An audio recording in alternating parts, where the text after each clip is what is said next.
नमस्कार। सीमा कौशिक की कक्षा में आपका स्वागत है।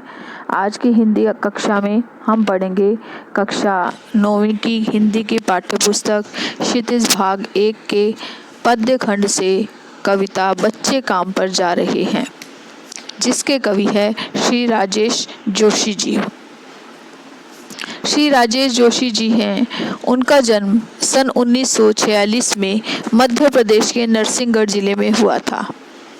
अपनी शिक्षा को पूरा करने के साथ उन्होंने रूसी और जर्मन भाषाओं का ज्ञान भी प्राप्त किया और इनका प्रयोग उन्होंने अपनी रचनाओं को लिखने में किया था। इन्होंने बहुत से नाटक, लेख, टिप्पणियाँ आदि लिखी हैं और इन्होंने अनुवाद भी किए हैं और इन्होंने मायकोवस्की की कविता का अनुवाद पतलून पहना बादल नाम से किया है। इसके अलावा भारतीय भाषाओं के साथ साथ इन्होंने रूसी, जर्मन, अंग्रेजी भाषाओं में अनुदित साहित्य भी है, वो साहित्य जगत को दिया है। इनके काव्य संग्रह है एक दिन बोलेंगे पेड़, मिट्टी का चेहरा, नेपथ्य में हंसी और दो पंक्तियों के बीच।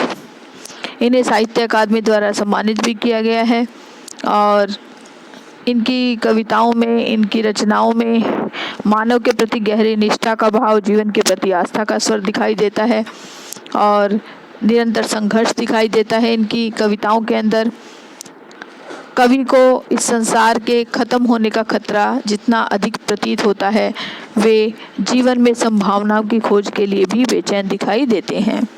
कवि की जो भाषा है वो सरल और सहज है और साथ में उसमें स्थानीय बोली भी हमें देखने को मिलती है।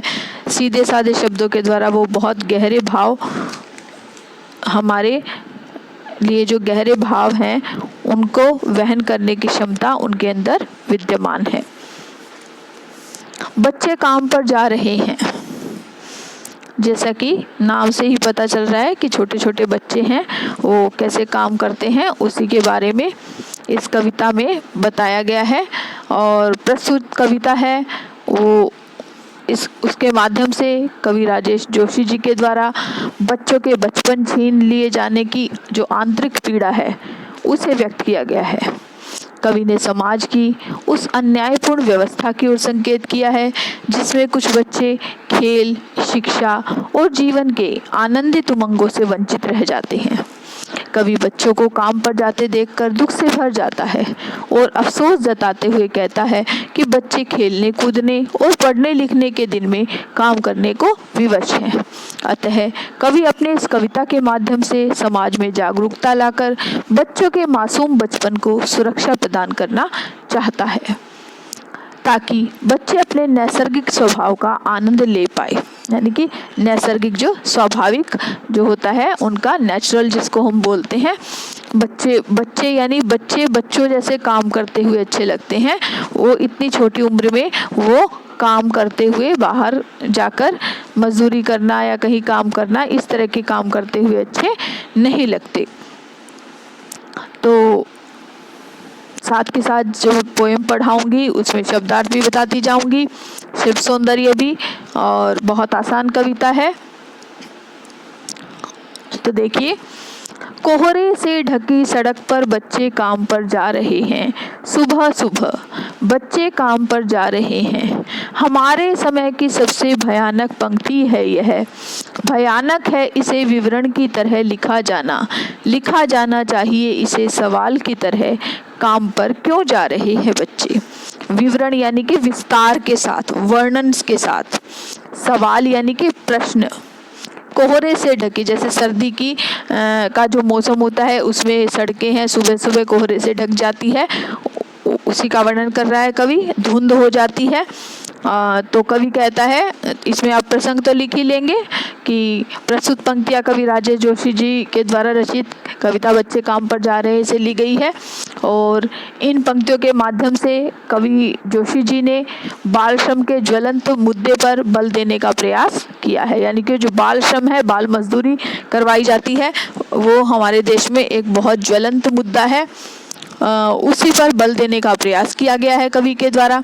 कवि क्या कहते हैं, कोहरे से ढकी सड़क पर बच्चे काम पर जा रहे हैं, कि सुबह सुबह जो सड़कों पर कोहरा छाया हुआ है और बच्चे सुबह सुबह अपनी दीनता का बोझ कंधों पर लेकर अपने अपने घरों से काम करने के लिए निकल पड़े हैं। यानी कि बच्चे हैं, उनका बचपन उनसे छीन गया है। यानी कि जो खेलने कूदने और पढ़ने लिखने का जो समय था उनका, उसकी बजाय वो बच्चे काम करने के लिए बहुत मजबूर है, क्योंकि गरीबी के कारण उन्हें अपने 2 रोटी खाने की व्यवस्था करने के लिए, अपनी पेट की आग को बुझाने के लिए काम करना पड़ता है।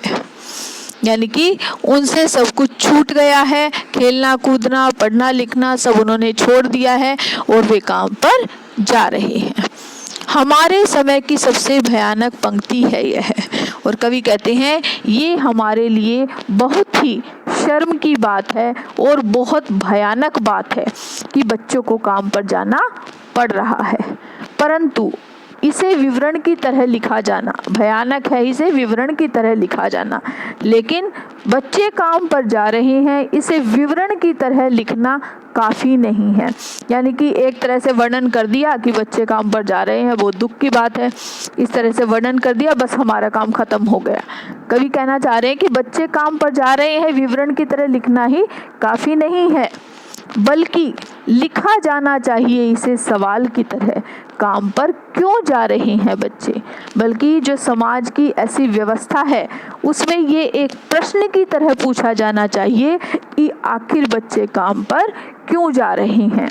यानी कि क्यों उनका मासूम बचपन काम की भट्टी में झोंका जा रहा है।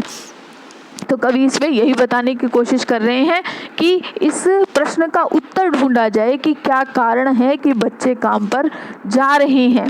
केवल इसको लिखकर उस पर अफसोस जताने से कुछ नहीं होने वाला, हमें ये देखना होगा, इसे विवरण की जगह सवाल की तरह पूछा जाए। सामाजिक जो व्यवस्था है, अन्यायपूर्ण व्यवस्था है, सरकार है, उससे प्रश्न पूछा जाए कि आखिर बच्चों को काम पर जाना क्यों पड़ रहा है, क्यों उनका मासूम बचपन छिनता जा रहा है, क्यों उनकी जो खेल है, उनका जो पढ़ाई है वो छूटती जा रही है। तो आपको ये पद्यांश समझ आ गया होगा, कवि ने कितने अच्छे तरीके से इसमें बताया है। और इसकी जो शिल्प सौंदर्य है वो देख लीजिए, काव्य सौंदर्य, कि इसमें ये बताया गया है कि जो तत्सम और तद्भव शब्दावली है उसका कवि ने बहुत सहजता के साथ प्रयोग किया है। इसके अलावा आप देख सकते हैं इसमें प्रश्न हैं, क्यों जा रहे हैं बच्चे, तो यहाँ पर प्रश्न, तो प्रश्नालंकार भी कहा जा सकता है। इसमें अनुप्रास अलंकार तो है ही, साथ में अतुकांत छंद है, यानी कि तुकांत शैली नहीं है इसमें। और इसके अलावा चित्रात्मकता है, चित्रात्मकता यानी कि जब कवि कविता लिख रहा है, इस कवि की कविता को हम पढ़ते हैं तो हमारे सामने वही छोटे छोटे बच्चों का चित्र उभर कर सामने आ जाता है, जो बाल मजदूरी करते हैं, बाल श्रम करते हैं, जिसका कवि ने इतनी ज्वलन समस्या को, अपने देश की ज्वलन समस्या को इस कविता में उभारा है। तो चित्रात्मकता का गुण भी है इसमें। और इसमें बच्चे, छोटे छोटे बच्चों, यानी कि उनकी छोटी आयु में उनके ऊपर काम का बोझ है, वो लादने की जो पीड़ा है उसका वर्णन भी कवि ने इन पंक्तियों में किया है। तो आपको ये अच्छी प्रकार से समझ आ गया होगा। अब हम अगला पैराग्राफ करते हैं, अगला पद्यांश। क्या अंतरिक्ष में गिर गई हैं सारी गेंदें, क्या दीमकों ने खा लिया है सारी रंग बिरंगी किताबों को, क्या काले पहाड़ के नीचे दब गए हैं सारे खिलौने, क्या किसी भूकंप में ढह गई हैं सारे मदरसों की इमारतें, क्या सारे मैदान, सारे बगीचे और घरों के आंगन खत्म हो गए हैं एकाएक। यानी कि इसमें कई शब्द हैं, उर्दू फारसी के शब्दों का प्रयोग किया है। अंतरिक्ष का मतलब होता है आकाश, भूकंप यानी कि भूचाल आ जाना, मदरसे विद्यालय, एकाएक अचानक। तो ये सब शब्द हैं, शब्दों के अर्थ हैं। और इसमें आप देख सकते हैं मदरसे शब्द का प्रयोग किया गया है। अरबी फारसी के शब्द मैंने आपको बताए, उनका प्रयोग किया है कवि ने। तो इसमें क्या बताने की कोशिश की है कवि ने कि बच्चों की जो दुर्दशा देखकर कवि बहुत ज़्यादा दुखी हो गया है, उसके मन में बहुत से प्रश्न उभर कर आते हैं और वे बच्चों के काम का विरोध जताते हैं और सवाल पूछ रहे हैं। आज की व्यवस्था से, अन्यायपूर्ण व्यवस्था है, वो उनसे सवाल पूछ रहे हैं। क्या अंतरिक्ष में गिर गई हैं सारी गेंदें, यानी क्या बच्चों के खेलने की गेंदें हैं वो अंतरिक्ष निकल गया है, यानी कि आकाश में चली गई है वो, जो उनको खेलने के लिए खिलौने ही नहीं है। क्या दीमकों ने खा लिया है सारी रंग बिरंगी किताबों को, और क्या बच्चों की जो किताबें हैं क्या दीमक उन्हें खा गए हैं, यानी दीमकों ने उन्हें अपना खुराक बना लिया है। या काले पहाड़ के नीचे दब गए हैं सारे खिलौने, और क्या जो इन बच्चों के खिलौने हैं जिनसे वो खेलते थे वो क्या काले पहाड़ के नीचे आकर दब गए हैं। क्या किसी भूकंप में ढह गई हैं सारे मदरसों की इमारतें, और क्या जिन विद्यालयों और मदरसों में बैठकर जो बच्चे शिक्षा हासिल करते थे, शिक्षा प्राप्त करते थे, क्या उन मदरसों की इमारतें नष्ट हो गई हैं, ध्वस्त हो गई हैं, खत्म हो गई हैं। क्या सारे मैदान, सारे बगीचे और घरों के आंगन खत्म हो गए हैं एकाएक, या फिर वे सारे मैदान, बगीचे और घरों के आंगन खत्म हो गए हैं जहां वो बच्चे खेलते थे, टहलते रहते थे। तो कवि राजेश जोशी जी ने इन पंक्तियों और प्रश्नों को, जो बच्चों के प्रति सहानुभूति है, उसके भाव प्रकट हो रहे हैं और उन्हें ऐसा लगता है कि जो बच्चे हैं वो काम पर जा रहे हैं वो बिल्कुल सही नहीं है। वैसे तो छोटे बच्चों को काम पर भेजना सरकार ने भी गैर कानूनी बता रखा है, गैर कानूनी है छोटे छोटे बच्चों को काम पर भेजना। तो वो अपनी इस कविता के माध्यम से जागरूक करना चाहते हैं समाज को, सरकार को, ताकि वो बच्चों को उनके अधिकार दिलाने में सफल हो सके, बच्चों को उनके अधिकार मिल सके। तो आपको ये समझ आ गया होगा। तो इसका आप देख लीजिए काव्य सौंदर्य, इसमें क्या हो सकता है। अतुकांत छंद तो है ही, प्रश्न अलंकार है ही, इसमें प्रश्न ही पूछे जा रहा है कवि। उर्दू की शब्दावली मैंने आपको बताया है, मदरसे शब्द आया है, उर्दू शब्दावली का प्रयोग भी किया है कवि ने। और कवि बच्चों के बचपन छीन जाने से बहुत गहरी पीड़ा है कवि के मन में उसके लिए, और इसलिए वो बच्चों के अधिकार दिलाने के लिए सभी प्रकार के प्रयास करता है कवि। तो आपको ये अच्छी प्रकार से समझ आ गया होगा।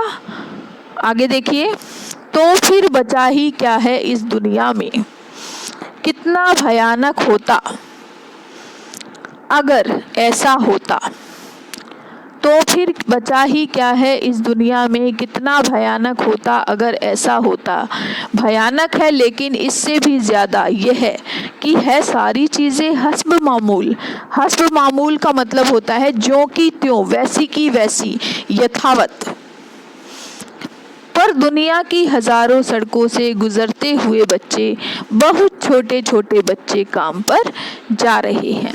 तो इसमें कवि ने क्या बताने की कोशिश की है कि कवि की कहने की कोशिश कर रहे हैं कि शायद जो बच्चों के खेल खिलौने हैं, पढ़ने लिखने की सारी चीज़ें हैं, सचमुच ही अगर नष्ट हो जाती हैं तो फिर इस दुनिया में कुछ नहीं बचा। लेकिन कवि को ये दुख हो रहा है कि सब चीज़ें तो दुनिया में है लेकिन फिर भी बच्चे काम पर जा रहे हैं। तो क्या कहते हैं देखिए, तो फिर बचा ही क्या है इस दुनिया में, यानी कि कवि कहते हैं कि यदि बच्चों की खेलने कूदने, पढ़ने लिखने की सारी चीज़ें अगर सचमुच ही नष्ट हो गई है तो इस दुनिया में क्या बचा है। कितना भयानक होता अगर ऐसा होता, ये तो बहुत भयानक है। अब कवि कल्पना कर रहा है कि अगर ऐसा होता कि बच्चों के खेलने के खिलौने, पढ़ने लिखने की चीज़ें सब नष्ट हो गई तो कितनी भयानक बात होती। लेकिन कवि को ऐसा लगता है कि भयानक होती, लेकिन एक्चुअल में तो ऐसा नहीं है। सब चीज़ें दुनिया में है, भयानक है लेकिन इससे भी ज़्यादा कि है सारी चीज़ें हस्ब मामूल।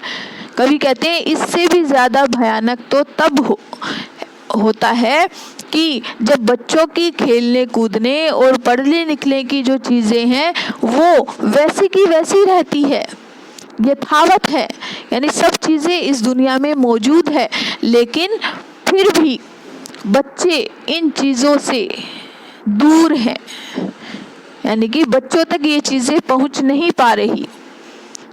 और ऐसे बच्चों को काम करते देखकर कवि को बहुत निराशा होती है, बहुत हताशा होती है।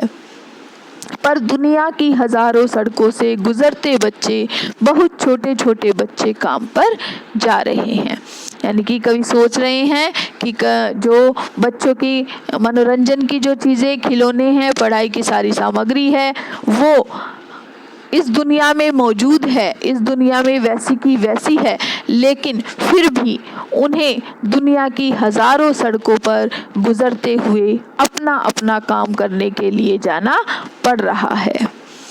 और यदि वे अगर नहीं भी जाना चाहते काम पर, तो भी उनकी जो व्यवस्था है, उनकी मजबूरी है, उन्हें ज़बरदस्ती ले जा रही है। मजबूरी क्या है? क्योंकि गरीबी है।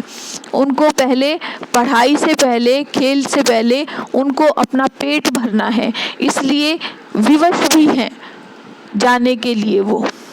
तो इसलिए कवि कहने कि उनकी विवशता उनको ज़बरदस्ती काम पर ले जा रही है। तो इसका शिल्प सौंदर्य देख लीजिए। इसमें क्या है, छोटे छोटे जैसे आ गया है, तो यहाँ पर पुनरुक्ति प्रकाश अलंकार का प्रयोग तो है ही, साथ में इसमें तो फिर क्या बचा ही दुनिया में, यहाँ पर प्रश्नालंकार भी है। और इसके अलावा यहाँ पर जो विदेशी शब्दावली, जैसे हस्ब मामूल उर्दू शब्दों का प्रयोग है, तो विदेशी शब्दावली या उर्दू शब्दावली कह सकते हैं हम। अतुकांत छंद तो है ही इसमें, और भाषा सरल और सहज है। तो ये इसका शिल्प सौंदर्य है। तो आशा करती हूँ आपको ये कविता अच्छी प्रकार से समझ आ गई होगी। वीडियो को अच्छी प्रकार से देखिए, सुनिए, ताकि कविता अच्छी प्रकार से आप समझ सके, और इसके प्रश्नोत्तर भी आपको समझ आ जाएंगे जब इस कविता की व्याख्या अच्छी तरह से आ जाएगी आपको। बहुत ज़्यादा कठिन कविता नहीं है। धन्यवाद।